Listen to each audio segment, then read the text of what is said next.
Pulang Araw is one of the best, if not the best, Filipino teleserye ever.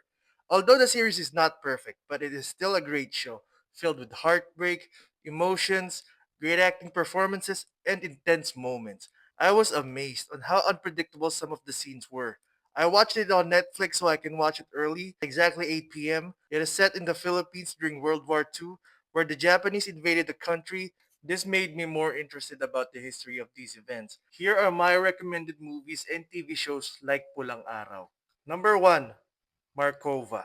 This Filipino movie is about Volterina Markova, who is a devout Catholic and trains Japan-bound entertainers for a living. After watching a report by Lauren Legarda on comfort women, during World War II, she suffers an emotional breakdown and nightmares during that time. She then invites the reporter to share her experiences during World War II as a comfort gay and her experiences growing up. The flashback scenes here are just tough to see, and as the movie goes on, it gets even more satisfying. The two actors who portrayed a young Walterina Markova both did an amazing job of showing the emotional and wonderful sides of the character during World War II. Dolphy, as usual, did a great job as portraying the current Walterina Markova. A highly recommended movie available now on Netflix. Number 2, The Pacific. This is a 10-episode miniseries. It is all about three major characters, Robert Leckie, Eugene Sledge, and Sergeant John Basilone. It is based on true-to-life characters and events during their time in World War II, fighting the Japanese Imperial Army. This show focuses more on the human side of these characters, but when it focuses on the action scenes, the intensity increases, and it is fun to see. The acting performances were awesome, the costume designs are dirty, and it fits well during the time of the story. It feels like they have been to war. Number 3, Hacksaw Ridge.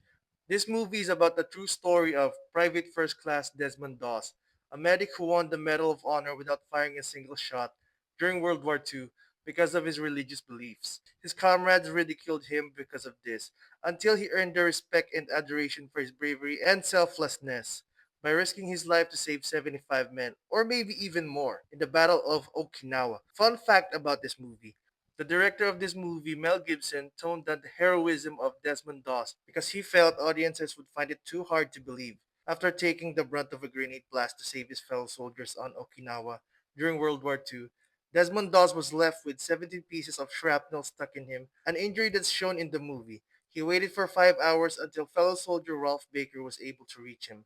Baker, along with several other men, carried Doss on a litter through an intense enemy attack. What's not shown is that as they were moving him, Desmond saw another soldier on the ground who was badly wounded. He rolled off the litter and crawled over to patch the man up.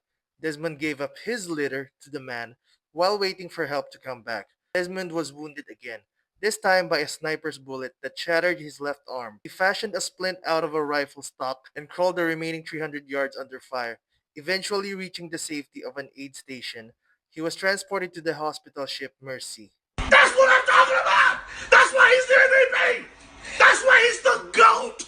The GOAT! Number 4, Don't Cry Nanking. This movie happened during the Battle of Nanjing. In 1937, a Chinese doctor, his Japanese wife, and their children witnessed Japanese soldiers committing atrocities in occupied China. They must do whatever they can to survive. This movie holds up pretty well. It was released in the 90s, and although this movie is not that graphic or violent, I still felt the pain and suffering of the characters in this movie. The acting performances were great. The pacing could have been better, but this movie shows what it's like during those times. Number 5, Gyeongsong Creature. This TV show is set in 1945, during the occupation of Gyeongsong, the old name for Seoul, by the Imperial Japanese Army. The story depicts the brutality inflicted on civilians by the Japanese forces, subjecting men and women to secret biological experiments. The rebels who rise against them and the monster creature produced from human experimentation. Season 1 explores portions of the true story of Unit 731 during World War II and its impact on Korea, and Season 2 is set in present-day Seoul after the events of Season 1.